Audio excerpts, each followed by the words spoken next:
Hello friends, आज हम लोग 19 नवंबर 2025 के करंट अफेयर्स डिस्कस करेंगे। आज के सेट में टोटल 5 टॉपिक्स हैं। पहला टॉपिक जो है वो है नेशनल एपिलेप्सी डे से संबंधित।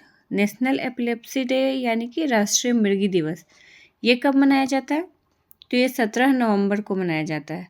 और इसको मनाने का उद्देश्य क्या है? तो इसको मनाने का उद्देश्य है केवल एक बीमारी के बारे में जानकारी देना नहीं, बल्कि उससे जुड़े डर, गलतफहमी और सामाजिक भेदभाव को ख़त्म करना।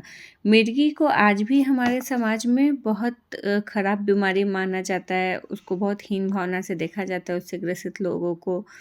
तो इसलिए उस भेदभाव को और उससे जुड़े गलतफहमियों को ख़त्म करने की कोशिश के रूप में ये दिवस मनाया जाता है। नेक्स्ट टॉपिक है अजय वॉरियर 2025 से संबंधित। तो ये क्या है अजय वॉरियर? तो ये भारत और ब्रिटेन के बीच होने वाला एक संयुक्त सैन्य अभ्यास है, जो 17 नवंबर को भारत और ब्रिटेन के बीच इसका 8वां संस्करण संयुक्त राष्ट्र के आदेश के तहत राजस्थान के महाजन फील्ड फायरिंग रेंज में स्थापित होगा। ठीक है, तो ये कहाँ इस बार इसका 8वां संस्करण आयोजित हो रहा है और राजस्थान के महाजन फील्ड फायरिंग रेंज स्थित विदेशी प्रशिक्षण केंद्र में इसका आयोजन होगा।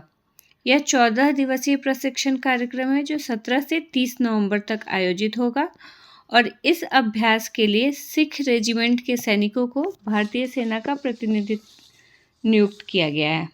तो भारत का प्रतिनिधित्व कौन करेंगे? तो सिख सेना के रेजिमेंट के सैनिक। इस अभ्यास का उद्देश्य सामरिक दक्षता को मजबूत करना और दोनों सेनाओं के बीच संयुक्त परिचालन प्रतिक्रियाओं में सुधार करना। तो इस उद्देश्य से ये अभ्यास आयोजित होता है।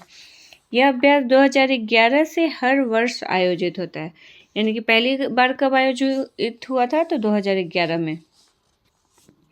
नेक्स्ट टॉपिक है 10वें वैश्विक आर्थिक शिखर सम्मेलन और 6ठा वैश्विक विश्व व्यापार एक्सपो 2021 और 22 नवंबर को विश्व व्यापार केंद्र मुंबई और अखिल भारतीय उद्योग संघ द्वारा आयोजित किया जा रहा है। तो इसी से संबंधित है। तो क्या टॉपिक है? 10वें विश्व आर्थिक शिखर सम्मेलन और 6ठे विश्व व्यापार एक्सपो का आयोजन हो रहा है 21 से 22 नवंबर को। इसका आयोजन मुंबई में हो रहा है और विश्व व्यापार केंद्र मुंबई और अखिल भारतीय उद्योग संघ द्वारा इसका आयोजन हो रहा है। इस शिखर सम्मेलन के लिए विदेश मंत्रालय, MSME मंत्रालय, महाराष्ट्र सरकार और मुंबई महानगर क्षेत्र विकास प्राधिकरण द्वारा सहयोग प्रदान किया जा रहा है। इसमें 85 से अधिक विश्व व्यापार केंद्रों के प्रतिनिधि शामिल होंगे और लगभग 600 भारतीय प्रतिनिधि शामिल होंगे। ठीक है, और 150 अंतर्राष्ट्रीय व्यापार जगत के प्रमुख भी इसमें भाग लेंगे। इस सम्मेलन का विषय क्या है? तो इस सम्मेलन का विषय है वैश्विक व्यापार में तेजी लाना, साझेदारी, संपर्क और लचीलेपन को बढ़ावा देना। ठीक है, इसमें इस सम्मेलन के एजेंडा का मुख्य विषय क्या क्या रहेगा? तो क्षेत्रीय सत्र, देश स्तरीय मंडप, बैठकें और प्रदर्शनियां इस एजेंडे का मुख्य विषय होंगी। मतलब इन सारी चीज़ों का आयोजन किया जाएगा इस सम्मेलन के दौरान। ठीक है, नेक्स्ट टॉपिक रौलानी महोत्सव से है। तो रौलानी महोत्सव हिमाचल प्रदेश के किन्नौर जिला में मनाया जाता है और यह महोत्सव एक प्राचीन शीतकालीन परंपरा है जो क्षेत्र की आध्यात्मिक विरासत, लोक मान्यताओं और सामुदायिक एकजुटता को अनोखे रूप से प्रस्तुत करता है। ठीक है, रौलानी परंपरा की मूल अवधारणा सौनिज नामक आकाशीय देवताओं की उपासना पर आधारित है। ठीक है, उनका मानना है कि ये दैवीय शक्ति कठोर सर्दियों में ग्रामीणों की रक्षा करती हैं और उन्हें ऊष्मा, मार्गदर्शन और आशीर्वाद प्रदान करती हैं।